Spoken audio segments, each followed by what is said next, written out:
Looks like we're on, are we? No, I don't think so. Not yet.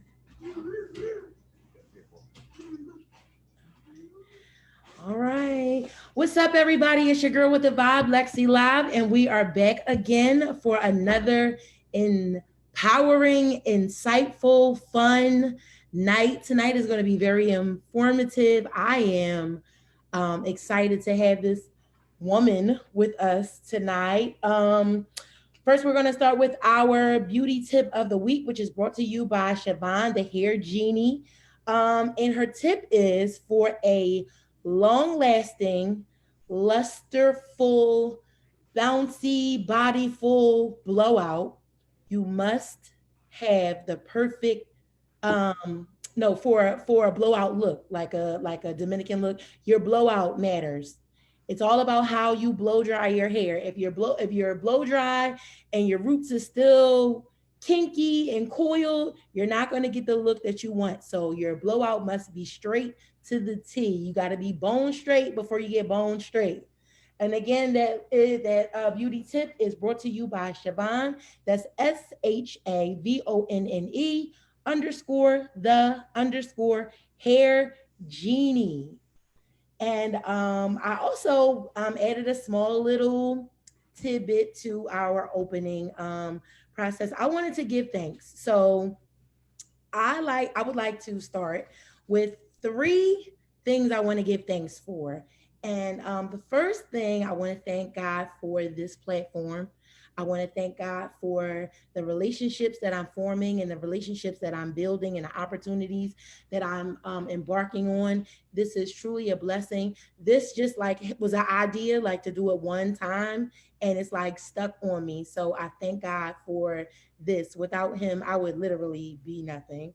I want to thank God for allowing my family and my friends to wake up another day, to get it right, to see another day, to say thank you, to repent, to get stronger, to get better, to get wiser. So I thank God. And I literally want to thank God for leveling the playing field.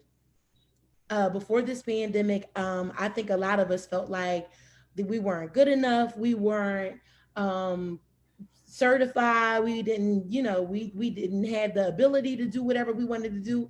And I feel like God literally leveled the playing field for His kingdom, for His children. So I thank God for that. Felecia, you have anything you want to give thanks for before we start? I'm thankful for great health and the opportunity to continue to help others improve their health. And that's really all by trying to live out the purpose that I believe God, our great creator, set forth for me. Amen. So, I don't know where to start. I have a doctor on my podcast, guys. Like who? Who? Me. I have a doctor on my podcast. Just a small little let you in a little bit. This is my personal care physician. And I am on a journey to better health, a better me, to a longer life. I don't want to be, you know, the out of shape, bad looking mom coming up there to get my daughter's report card. I want to be like the bad mom. Like, whose mom is that? Oh, that's Carver's mom. I want to be that mom. So I am making some conscious decisions to turn some things around in my life. And it's starting with just honestly, like this morning, I woke up and I was like, consistency. I have to break the chain of being inconsistent. And only God can do that. I made the chain of being inconsistent, and God has to break the chain of being inconsistent. And I believe once we start there, at the very root of it, at the very beginning, and I think it's really interesting that I'm saying this because this definitely intertwines with your approach to medicine.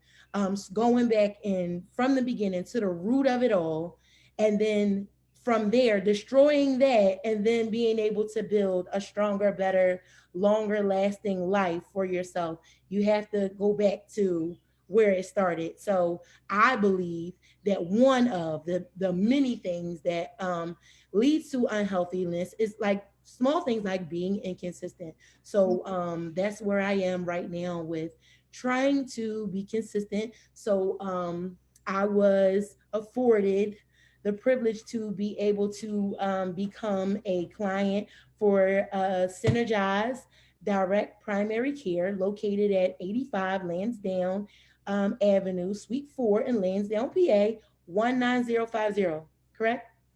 Got it. All right. Under the care of Mr. and Dr. Felecia Sumner. This woman is a doctor, she's a mother, she's an author, she's a sister, she's a granddaughter.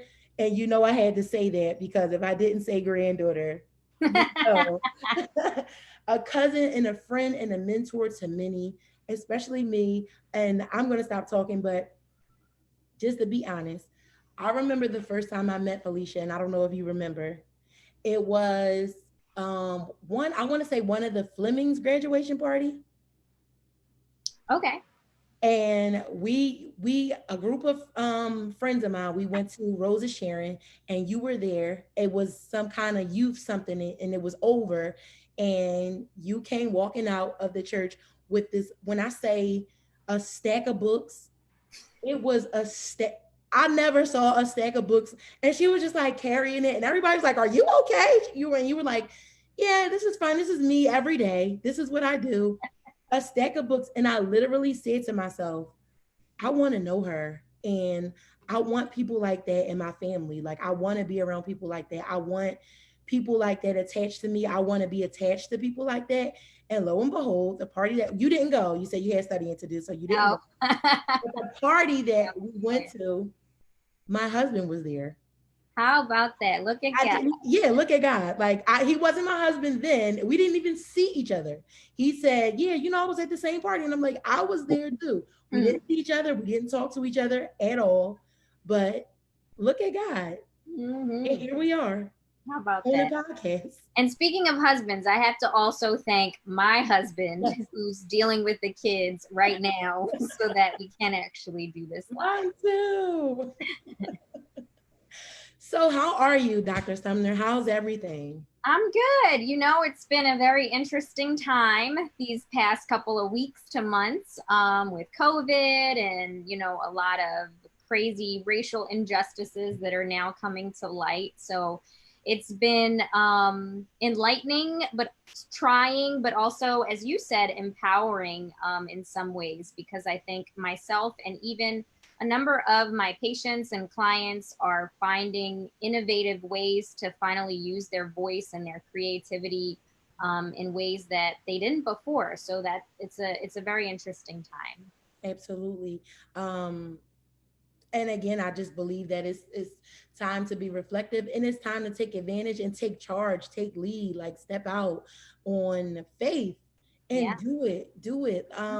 Everything is not is directed towards us. The negativity is directed towards us as a people, but it hasn't affected individuals. So while you're kind of hidden, do something, work on Right. something, uh be busy. Like, Mm-hmm. get the best of the like make the best of this time. The field is literally level for us. Oh, right. It is. Level up.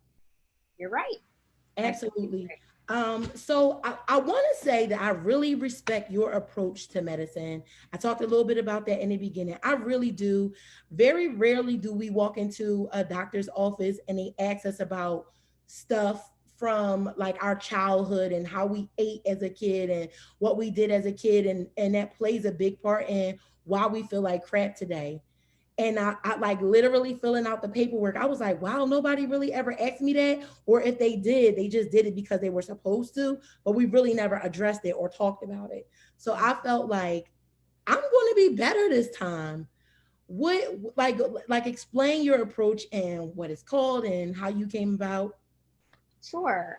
So in general, I mean, I have been originally trained as most conventional doctors have been trained. I'm a DO, a doctor of osteopathic medicine, which is slightly different from an MD, which is the more familiar or popular version of a doctor. But DOs have been around for, gosh, at least over 100 years now. And they have very similar training to MDs, but in addition to the regular MD training, which includes how to prescribe medications and do surgeries and things like that. We're also trained in something called osteopathic manipulative treatment, which allows us to heal with our hands sometimes. So I'll have patients who come in with headaches, and we learn certain things that we can get rid of the tension to heal their headaches, help improve their immune system drainage, get rid of sinus congestion, constipation, a lot of things we can actually treat with our hands, because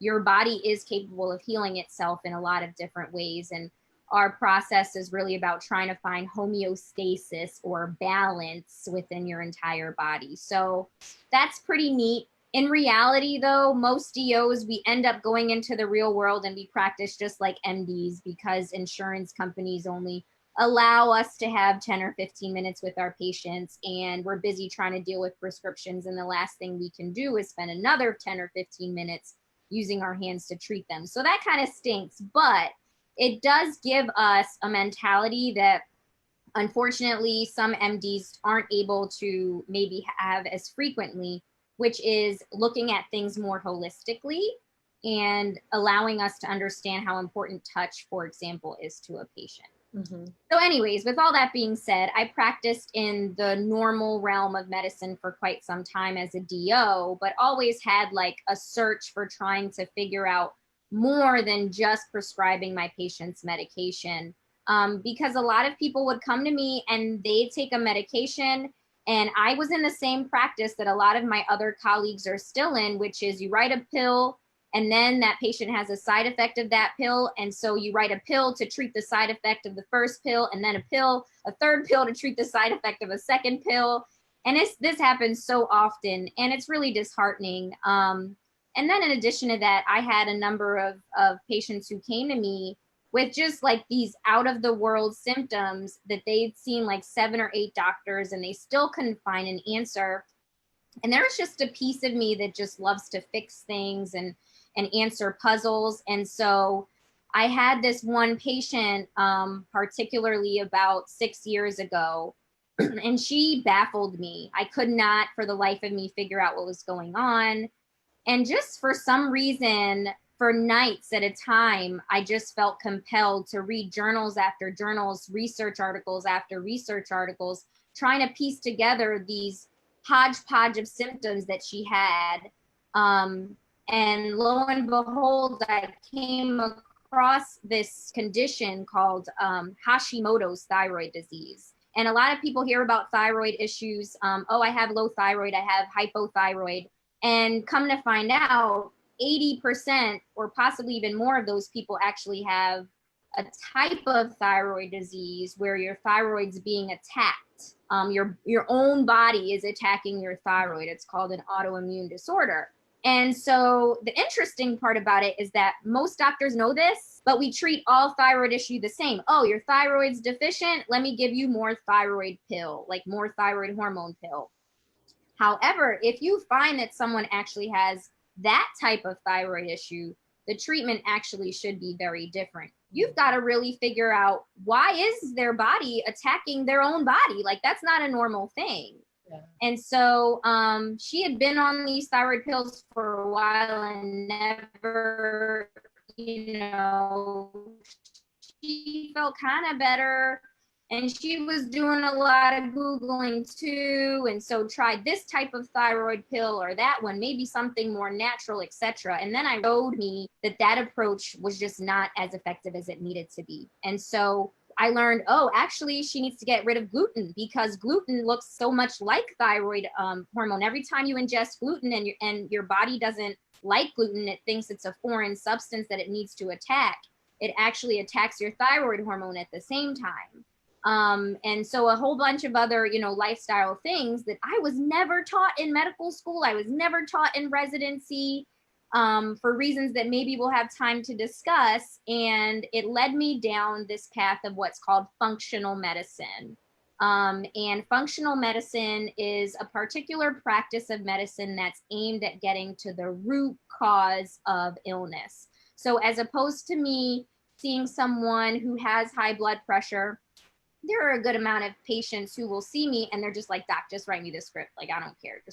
I don't want to deal with the headaches anymore. Write me the script. I'll take the medication and move on. But a lot of people also find me because they don't want to deal with the side effect of their medications. Or they know that even if they take this medicine, it doesn't mean that they're really going to be healthy. They're just going to be masking their symptoms, and they want to figure out why. So when I see someone with high blood pressure, I'll try to check, is it because they're low in potassium? Is it because they're low in magnesium? Could they have a toxin they're being exposed to, et cetera, et cetera. And so it's been really neat to be able to practice that kind of medicine and really heal somebody from the inside out, and not have them suffer from a condition that is totally reversible and even totally preventable if we find it early enough, or if we find out what's caused it in the first place. So I can be on my soapbox about it for a while, but hopefully that explains, for the most part, the approach that I try to take. Absolutely. I really think that the approach in a whole is a very spiritual approach. Cause like I said, that's just the way like our religion works. Like, let's get to the root of why you can't forgive, why you have depression, why you have anxiety, let's get to the root of it. You didn't just wake up like that. Right. It is not just what happened today. Is you didn't just start feeling like that. Your body, your spirit has been building up a resistance of prayer, building up a resistance of, revivals, and building up a resistance. And you really didn't get to the root of what's going on. And the same thing in our bodies, our natural bodies, because we eat a certain way or don't exercise, or like rice, but rice is full with gluten, and we take a Tylenol to get rid of a headache, but our bodies are resistant to it, and it's just not responding. I really, really think that every doctor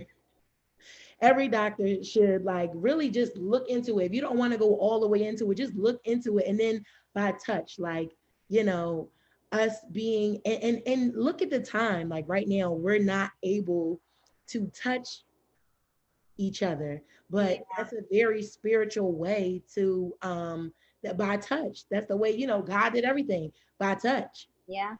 Just a touch. Sometimes that's all it takes. Like, think about the thousands of people who really live life and people never touch them. But that can just be it. I really appreciate it, and it's just, I feel blessed. I feel blessed to be able to just, have this opportunity to go another way. And I honestly, wholeheartedly feel like I'm gonna make it after all. I feel better. Like, I just feel better knowing that I'm coming a different way. And I think I'm taking a different approach. And I believe it. I believe in it. Yeah, I'm excited for your journey. I really am.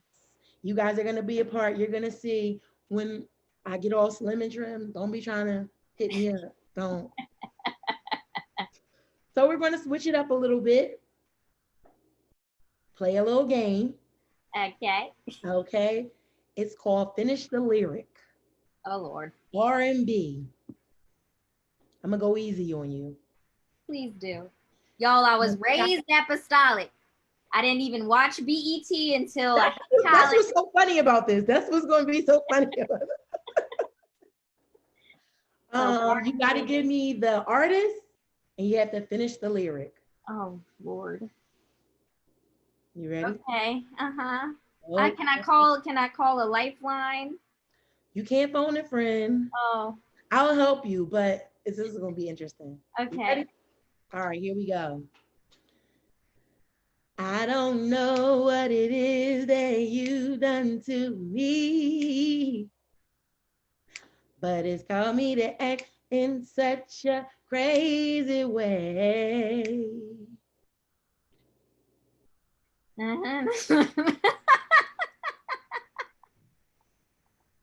But my heart keeps beating triple time with thoughts of running you on my mind. Oh, that's my doctor. Figure out just what to do. The thought, but I don't remember. Is that SWV? There you go. Hey. Okay. I would need a little bit of that on a school bus at some point. Nowhere else, Auntie. Just on a school bus. Not your house. Not your house. I promise. All right, next one. Ready? Ready. All right. Where my girls at? From the front to back. Are you feeling that? Put one hand up. Can you repeat that? I don't remember the words to that song. Me either. I wasn't there. Who was that again? I'll give it to you if you can That give me Destiny's Child, Spice Girls? I don't remember. 5, 4, No, give me a hint. 3. Oh. I'm 2, 1. And 702. 702. That was probably their one hit. I'm sorry, It's y'all. like 1 of 3. But we love y'all. We love y'all. Are you ready? I wasn't going to get that. You Okay. ready? All right. Here we go. It was love at first sight. I know from the way she looked at me.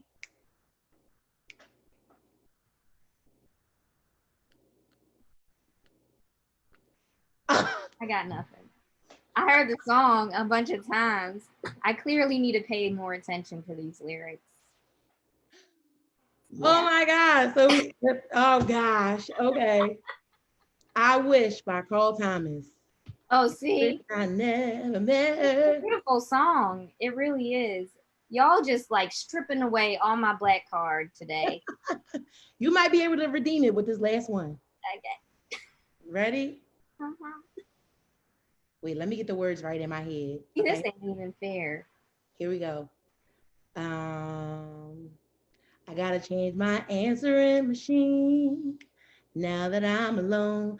Cause right now it says that we can't come to the phone. And I know it's something.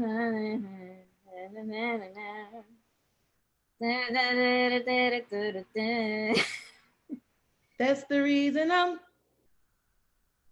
So sick of love songs. So hey, tired of hey, who is it? so done with wish and Neo. Ah!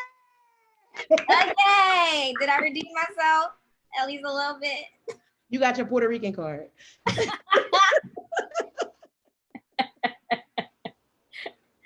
Better than It's nothing. all right. You ease it back over. You ease it back over. So, Felecia Sumner, the author, Yes, Fill ma'am. Your Cup. Let's talk about it. What was it about and what inspired you to write the book? Oh, I have it right here. Fill Your Cup. It's a physician's guide to caring for yourself, creating your purpose, and masterfully managing your condition. It's a guide to self-care, which I think is just so incredibly important. I kind of honestly started it as writing a note to myself because over the course of the last 5 to 7 years ish, I've been blessed. I have an amazing husband. I now have 3 beautiful little girls. But y'all, that ain't easy.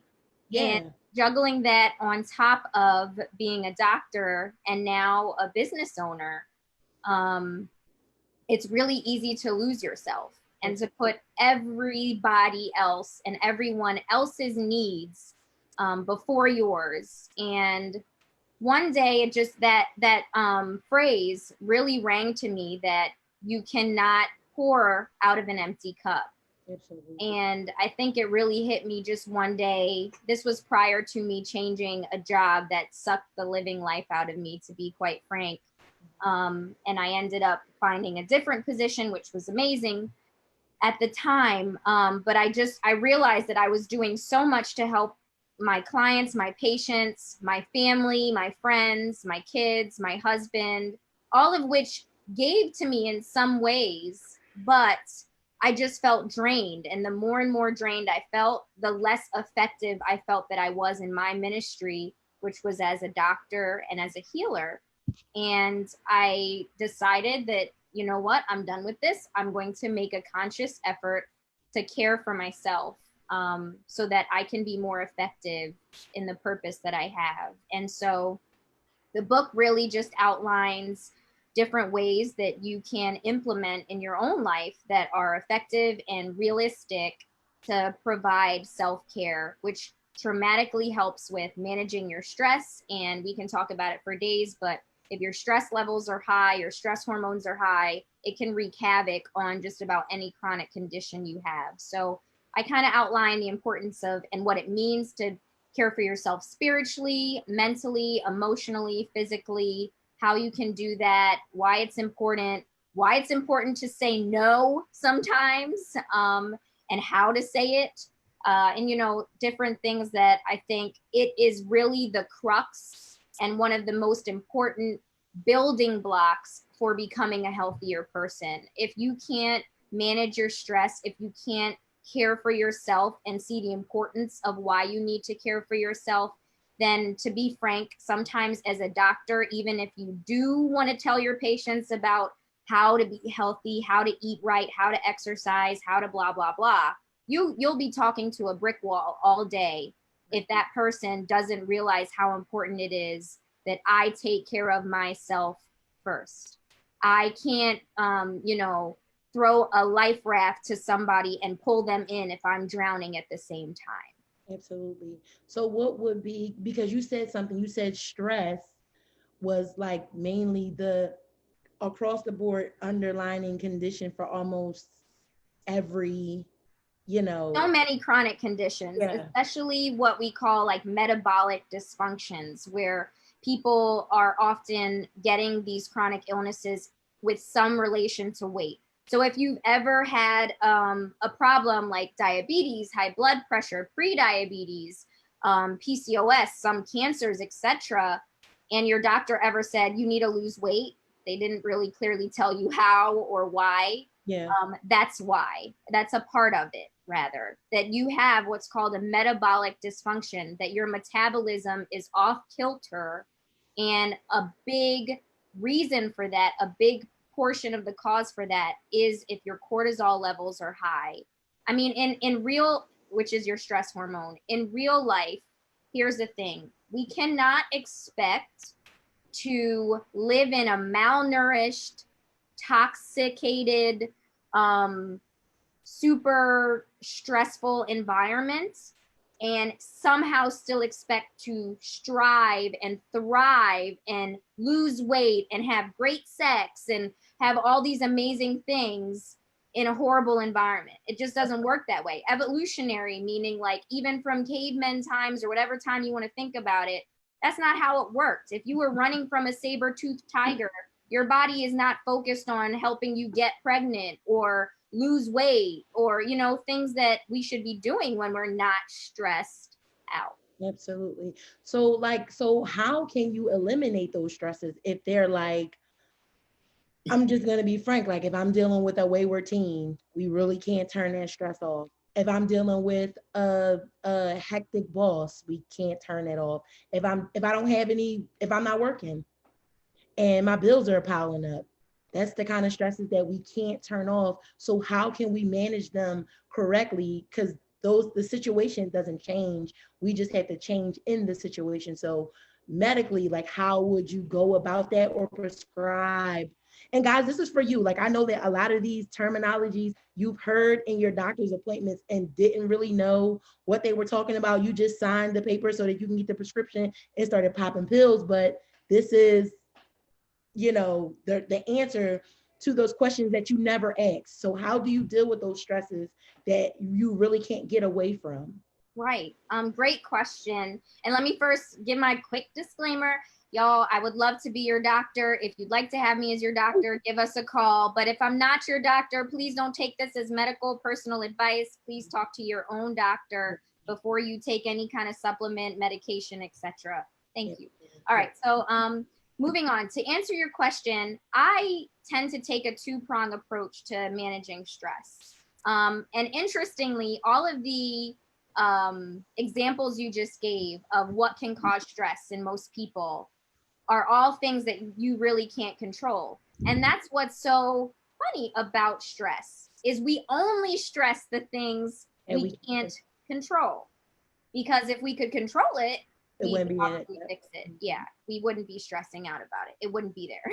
So my two-pronged approach is one, figuring out ways to manage that stress response, because we use this term called stress management, right? So like, oh, get a therapist, which is super helpful for a lot of people. Sometimes you really need talk therapy, but also it really is about lowering the response that your body physiologically has when it's encountered by stress. Let me speak to it a little bit more in detail. Like I said, thousands of years ago, when we were first created as a human race, this stress response was the best thing that could happen to us for us to survive. If our stress back then was to run away from a saber-toothed tiger, then it's a great thing for our blood sugar to go up because it allows us to burn off sugar for the energy we need to run.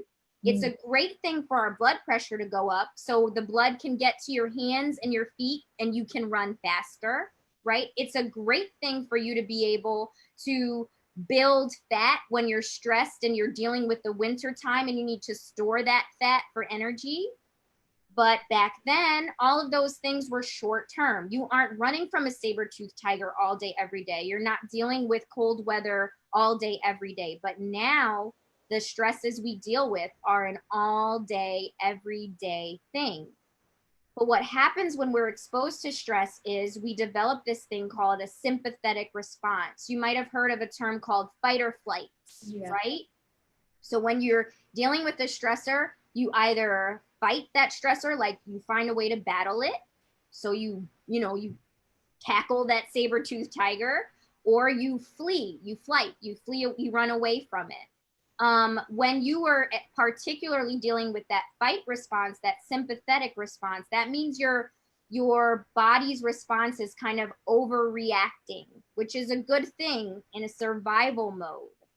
But when it needs to calm itself down in modern day stressors, you have to tell your body to do that. You have to train your body that I know my job sucks and it's stressful. I know that this relationship is stressing me out. I know that the bills are stressing me out, but my body can't live that way all day, every day. So you actually have to train your body to develop and override that sympathetic response and become what's called a parasympathetic response, a calming response. So that's actually why deep breathing and meditation, for example, are very helpful from a physiologic standpoint. You taking those deep breaths in and deep breaths out, in through your nose, out through your mouth, or what's called box breathing. You picture a box, or different things like that will help activate that response so that you're not in that overreactive state all day, every day. Is that the reason? Is that so? What you're basically saying is you can be dealing with a traumatic situation, deal with it, right? We my car notes due, it's past due, and sometimes people have those little sensors on their car where the car doesn't start. But the kids got to be to school at 8 o'clock. It's 7:45. I got to figure out a way to get to wherever I got to go to pay the bill, right? So we get all of that situated. It's now 2 o'clock in the afternoon, and I'm home trying to unwind from my busy morning. Is it possible that your body can still be in that panic mode all the still, mind is still, 100%. even if you're relaxed, nobody's there with you, you're still going. Yeah, and that is because Wow. that's what our mind does. I don't want to bore you with a whole bunch of like medical school Yeah, terms, yeah, no, but it's yeah. but the issue is that unless we're mindful to be in the moment, that just is what happens. Yeah. Like tell me the last time you washed the dishes at your sink and you focused on the dishes you were washing. Yeah. No, you probably thought about the bills you had to pay or the extracurricular activity you have to handle for John tomorrow. Yeah. Or, this conversation you have to have with your friend that you've been dreading. Like that's what you're doing. you're not being mindful of that moment that actually could be the calming moment your body needs. So Absolutely. that again is the importance of mindfulness, of meditation, of heavy, deep breathing, those kind of activities to calm down that response. So like I said, it's a two-pronged approach. I try my best to, work with the physical or physiologic aspect of stress. But then another piece to stress is maybe you are producing more of that stress hormone, or you're not responding well to the stress hormone because there's something else going on in your body that's not allowing you to balance it well. So I will check for a lot of my patients their magnesium level. That can often cause a lot of anxiety and depression in a lot of my patients. Your vitamin D level, your zinc level. Those are just the top three, for example, your thyroid for sure. So top four that can cause you to overreact beyond even what you would in a normal situation. But now your body's not even equipped to handle the crazy environment that you're in. So is that like that term chemical imbalance? So to some extent, no. In No? conventional medicine, when we use the term chemical imbalance, say if someone's has anxiety or depression, for example, sad to say, we use that term meaning that like, oh, your serotonin level, which is that feel good hormone that you're that is created usually from your gut, actually, which is a conversation for another day. That is not high enough. So we use that term chemical imbalance.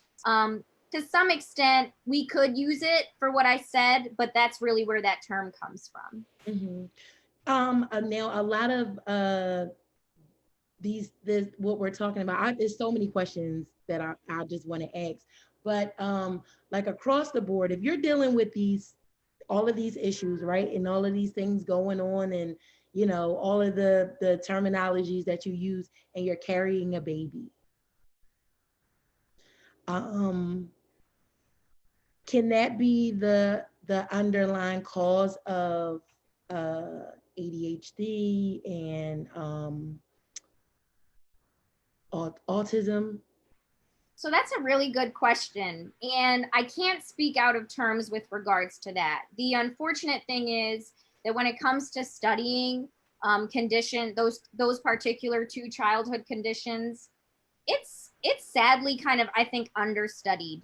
And when it comes to what happens with a baby in utero or in the mom's womb, when she's stressed out, and that could particularly cause or be an impact that would lead to ADHD or autism. Is that a possibility? I wouldn't rule it out, but Yeah. unfortunately, there has yet that I'm aware of to be any study to say that that definitely does play a role. What I can say is that stress can certainly cause issues in pregnancy or even the ability or inability to be fertile.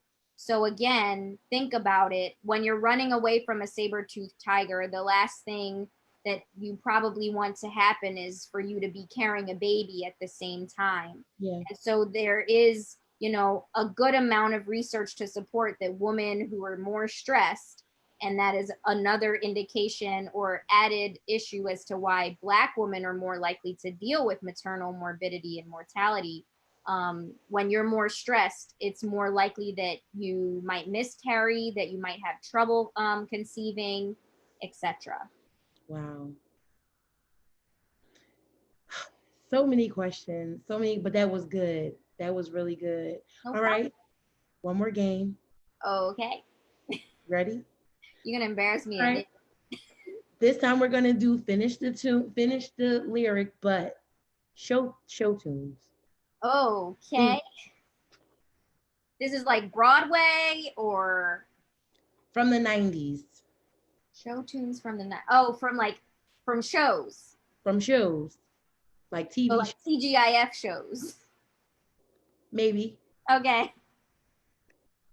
You ready? Uh-huh. Gotta give me the show and finish the lyric. Okay. Ready? Okay. Ready. Now this is a story all about how my life got turned upside down. And I like to take a minute, just sit right there. I tell you. How I became the prince of a town called Bel Air.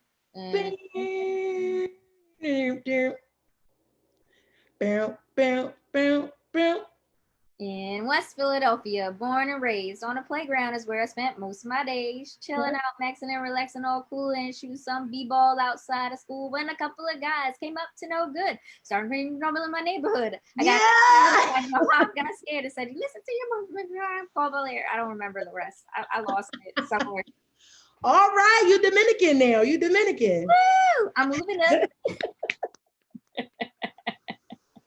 Moving up. All right, here we go. Ready? Mm-hmm. They're the world's most fearsome fighting team. Oh, God. We're the heroes in the half shell, and we're green. It's like at the tip of my tongue. Oh, God, my husband's going to kill me for this one. He's probably feeling so embarrassed watching this. Teenage Mutant Ninja Turtles. Okay.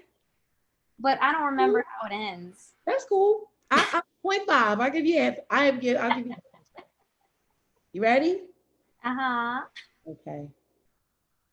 Here we go.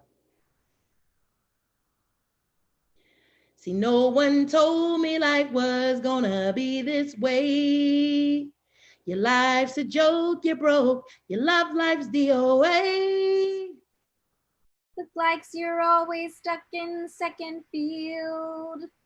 When it happens to be your day, your week, your month, or even your year, 'cause I'll be there for you.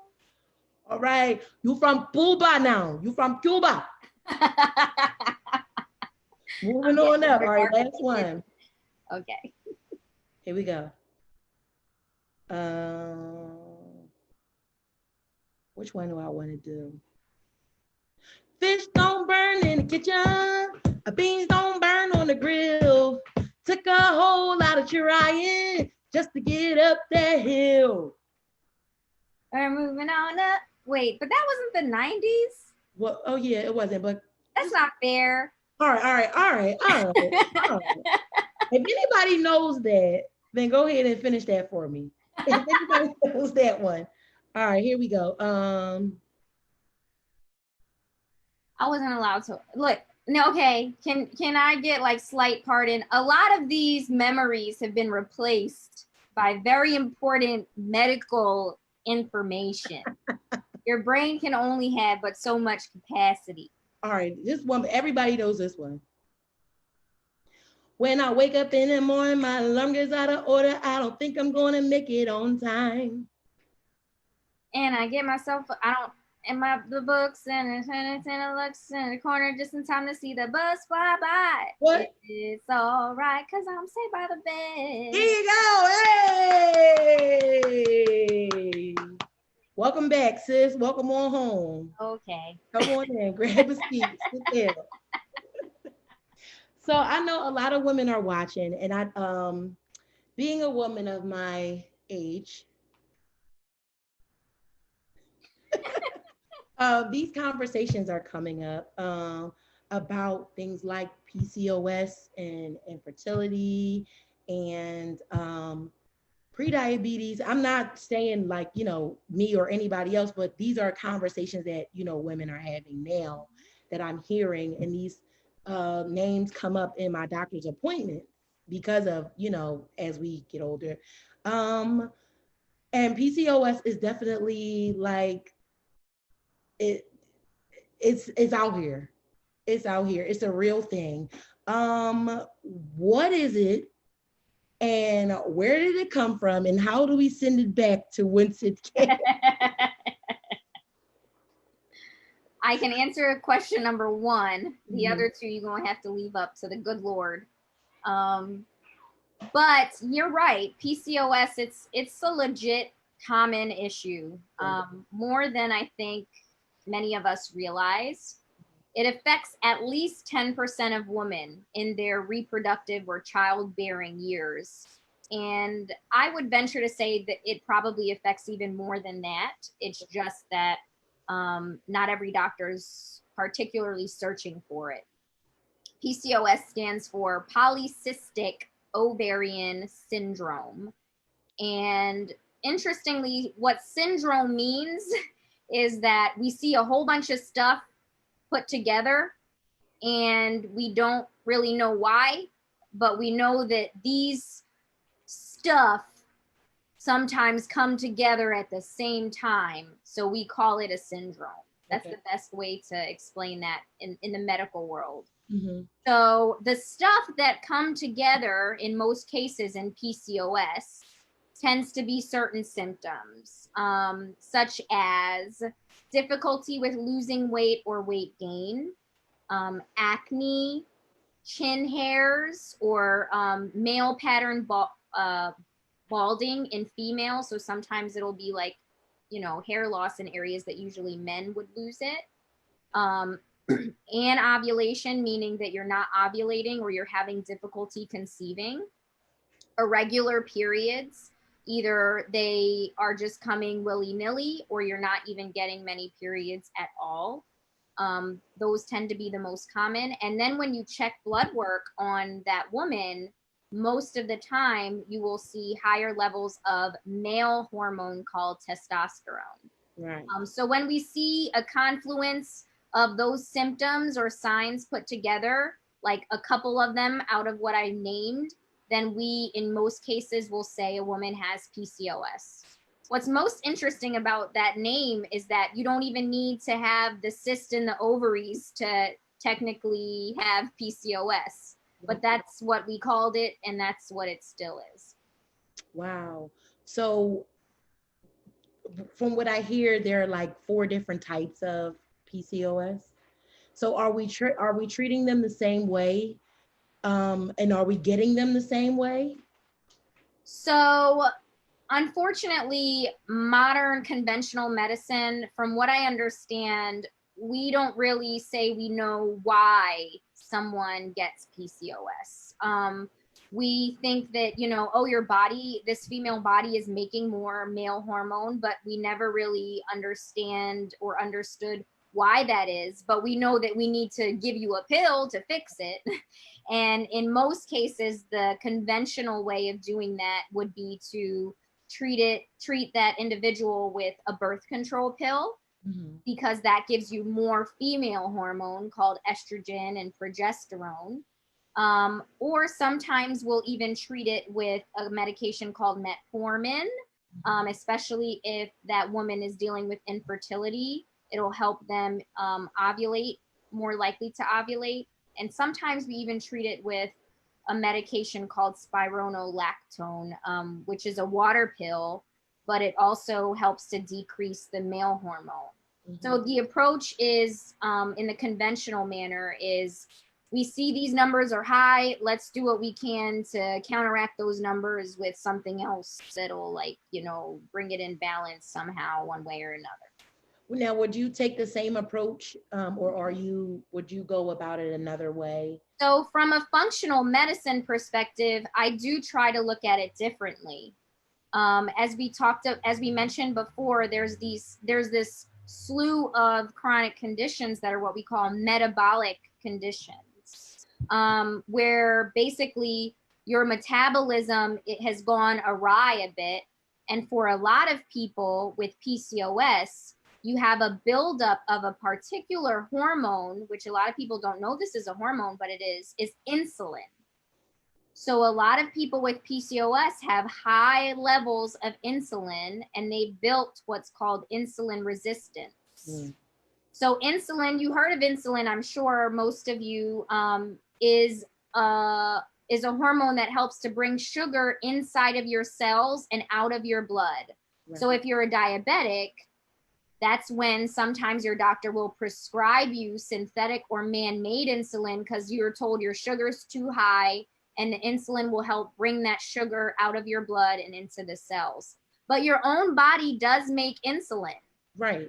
The problem is that when we overload our bodies with a whole bunch of sugar or processed carbs, processed foods that have extra carbs and sugar in it, your body has to produce that insulin to take the sugar out of your blood and into your cells. But over time, if you're eating more and more of that stuff and you're making more and more of that insulin, eventually your cells are just like, I'm good. I've had enough of you. I'm tired of hearing about you.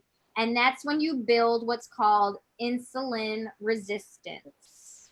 And it's basically like, I like to say, it's like the Charlie Brown teacher. You just start hearing womp, womp, womp, womp, womp. Whenever your body's making more insulin, your cells, they don't care.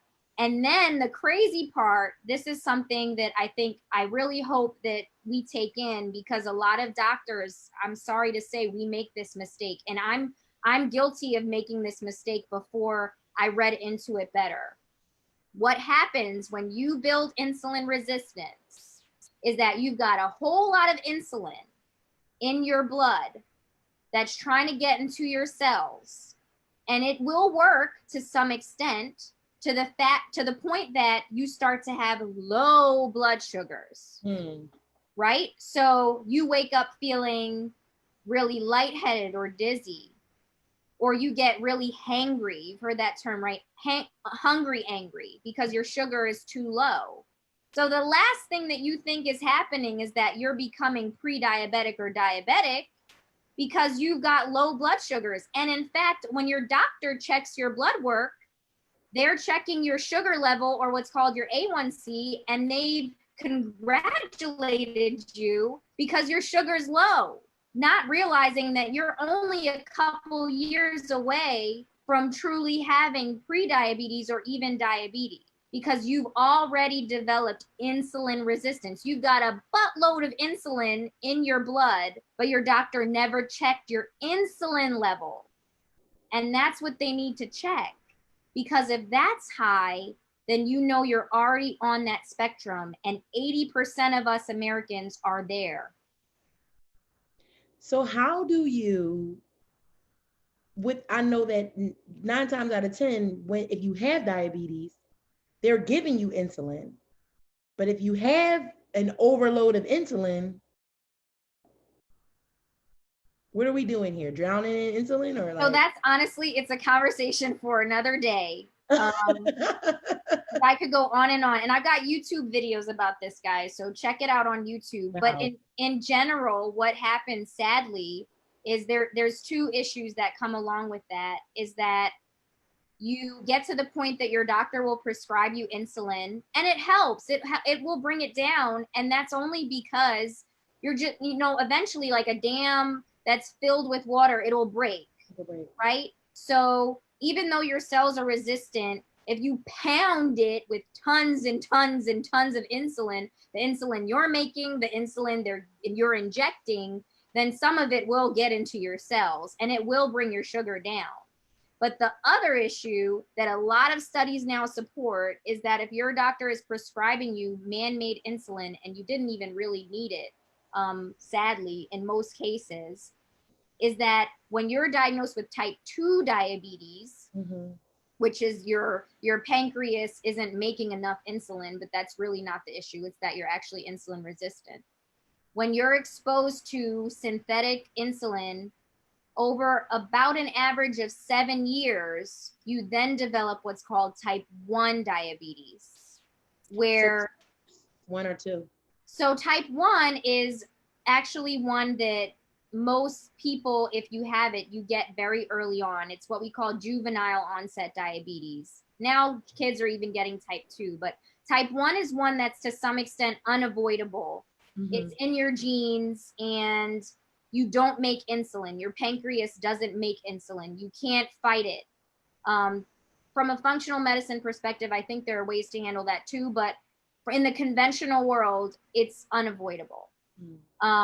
Your body is attacking your pancreas, which is that organ that makes insulin, and you have no choice but to inject insulin. So that's type 1 diabetes. I would say to some extent, yes, that's kind of worse, because you didn't necessarily live a lifestyle that caused it. For the most part, it kind of happened to you. Type 2 diabetes is the one that you tend to get later in life.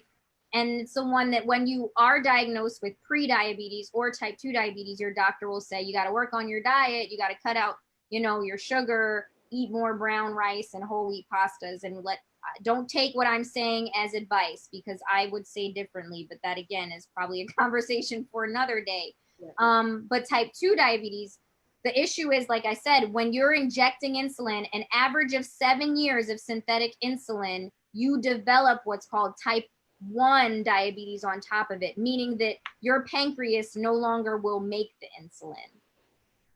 So you have only really that span of time to fix it, or then, yeah, there's really not much we can do. Because even if I do a whole lot with your lifestyle, your pancreas already thought that your body developed this attack on your pancreas to make it think that it's a foreign thing and you can't make insulin yourself. It's a really stinky situation that a lot of people are put in. But that's, again, I have so many things. Yeah, I have so many questions. Like you would think I would really want to talk to the musicians and stuff, but like I guess it's because of the journey that I'm on. I really want to know what's going on inside of, my body. So who's more prone to becoming, I know that African Americans, like we're more prone to everything. But males or females, like which gender is more prone for these resistances and breakdowns and pancreatic breakdowns and not producing? What gender is more susceptible? There's a slightly increased predisposition in females to develop insulin resistance than males, but interestingly, there's a higher percentage of males that get to the diabetes stage before women do. And that could be because of, the muscular makeup of a male versus a female. It could be because of behaviors of how we break down sugars and carbs, etc. I can't probably give you the full out scientific answer behind why that might be. But in general, like I said, 80% of Americans are insulin resistant. So to me, it doesn't matter female versus male. If you enjoy a bag of chips on occasion or more than that, then most likely you're insulin resistant. If you've dealt with that hangry feeling that I mentioned, or waking up feeling foggy or lightheaded or super hungry, or like your blood sugar is low, then you are likely insulin resistant. And it's a very easy thing. I mean, it's a quick blood test, fasting blood test, that your doctor can order. The challenge is, will your doctor know what to do with it? I hope so. But unfortunately, most of us aren't really trained very well in nutrition. I mean, sad to say, before I sought it out myself, we get thousands upon thousands of hours of medical education. And on average, most doctors get about 6 hours of that is nutrition education. Dr. Felecia Sumner, guys. Synergize Direct Care, 85 Lansdowne Avenue, Suite 4, Lansdowne, PA, 19050. And before we end, I mean, I would be remiss if I don't ask what is your opinion or medical opinion about COVID-19? As we all know, we're in another spike again, which I knew would happen with everything that's going on with the protests and all of that. I just knew it was going to happen. So what is because when it first started, I think we had like a family conversation about how and what and when and literally everything you said is happening. So now we're on a second wave. Is it stronger? Is it more resistant to these antibodies? If you had it already, can you get it again? I think, to be frank, all of that is to be determined.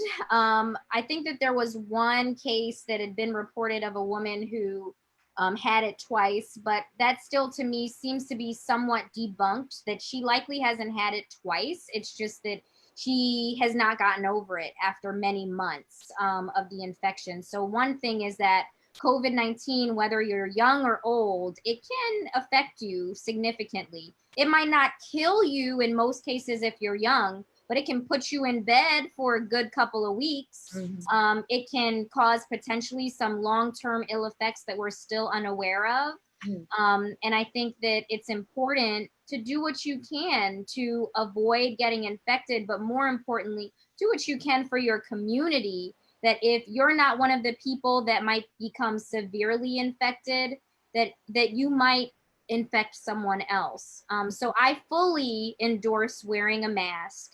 I do not think that that you breathe in too much CO2 or something insane like that. I mean, realistically, think about it. Like, I have friends who are surgeons and they're in the OR for literally 16-hour surgeries and they do just fine. So I think that, when you're out in public, especially in indoor public places, please wear a mask for the sake of the other people if you're not concerned about yourself.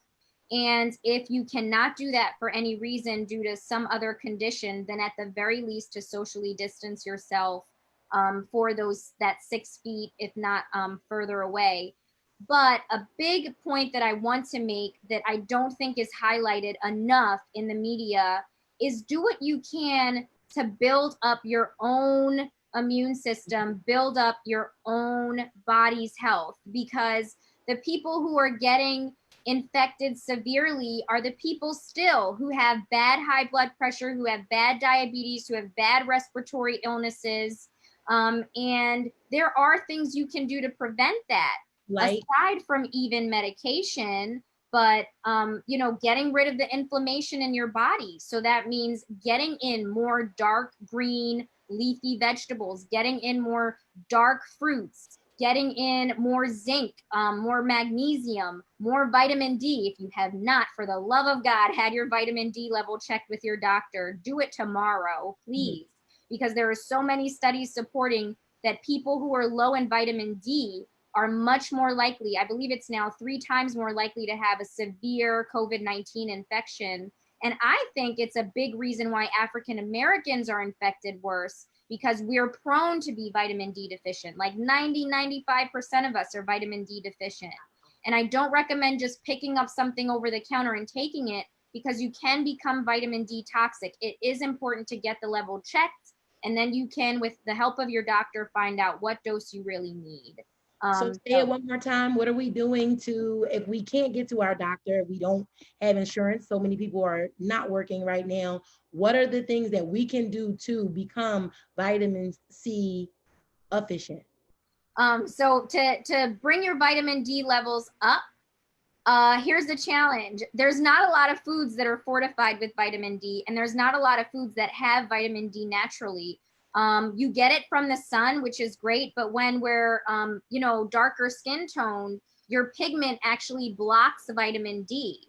And so, I mean, to be frank, Black people, we were probably meant to stay in the Caribbean and Africa, but here we are in a more northern hemisphere, and the sun exposure we get here, especially in the north of the United States, is usually not enough. Right. So you can get vitamin D in some foods like sardines, mackerel, cod liver oil, egg yolks. But in most cases, taking a vitamin D supplement is really what you need. Vitamin D supplements, it'll prevent the COVID-19. I didn't say all that. You definitely want to be more aware of your levels, your insulin. Is that like, can you go to the doctor and say, hey, test me on my insulin levels? What do I need to do? I've been feeling funky after I eat, whatever. I think that getting your insulin levels, fasting insulin level checked is super helpful.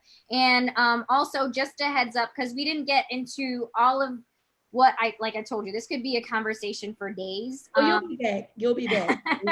Okay. But when it comes to like female hormone stuff, especially, I did come up with an awesome freebie that I'd love for you guys to check out. It goes over information about the 3 main female hormones that we deal with, what you can do to naturally get those hormones in balance, Yeah.